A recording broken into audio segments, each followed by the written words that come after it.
Hey everyone, it is Van here again, and today I'm going to be counting down my top 5 Mario Kart 8 tracks. Now, because I have all the DLC is fair game this time. So without further ado, let's get started.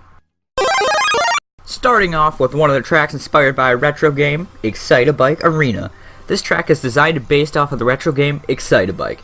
You may have heard of it before, but Excitebike is a game that not everybody has heard of. Basically, all you need to know is a motorbike racing game. The reason I love this track is not only because it does a great job creating the atmosphere for the old Excitebike game, but it's such a fun and enjoyable Mario Kart track to race on. As you are racing, there are multiple obstacles and jumps on the track. The obstacles are actually really fun, and most of them, if not all the jumps, are good for getting those extra jump boosts.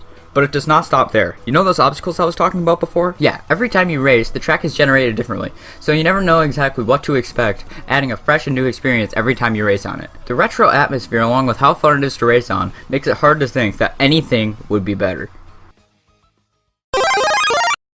Oh yes, a track I hated on the Nintendo 64. They really fixed Yoshi Valley in Mario Kart 8, making it one of my favorite tracks in the game. In Yoshi Valley, you were given a load of different paths to take to get to the finish. Some paths require more skill than others, and they also vary in length. You never really know what way the other races are taking, so you never know who is just going to show up randomly in your way or who you are going to run into when you come out of your path. There are so many different ways to race on this track, and I guess the rest is really just up to where the giant egg is when you get to the end.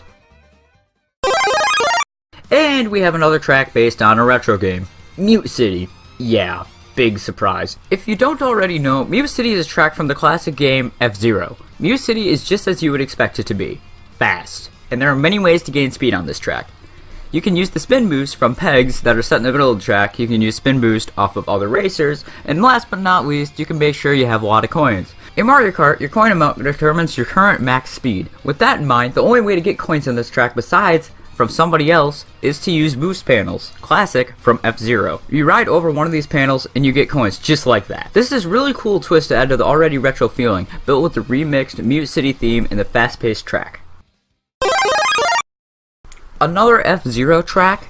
Really? Yes, really. Big Blue is another F-Zero inspired track that does just as good of a job creating a retro feeling as the first one, but this one is not just 3 laps. It's one of the tracks that instead of going around the same track 3 times, you go in one gigantic race with no repeating areas. Big Blue shares a lot of similarities with Mute City, but you can get even more crazy with this one, with a lot of new boost options such as water that appears on the tracks, and all the boost opportunities that come up on the race on the long track. Big Blue is kind of like an advanced version of Mute City. It offers more than just the basic feeling of F-Zero. It offers a more competitive feeling, and the intense remixed Big Blue theme really keeps you on the edge of your seat every second of the race. I really like the concept of making one big track instead of just 3 short laps. Mount Wario takes this concept to a whole new level. On Mount Wario, you start at the top of a mountain and you race your way down the mountain, seeing no place more than once. As you head down the mountain, you really get the feeling of the changing area and exactly what you might see on different elevations as you work your way down a mountain. At the top, you really see nothing but snow and ice, but as you work your way down, you start seeing some more developed areas and some trees.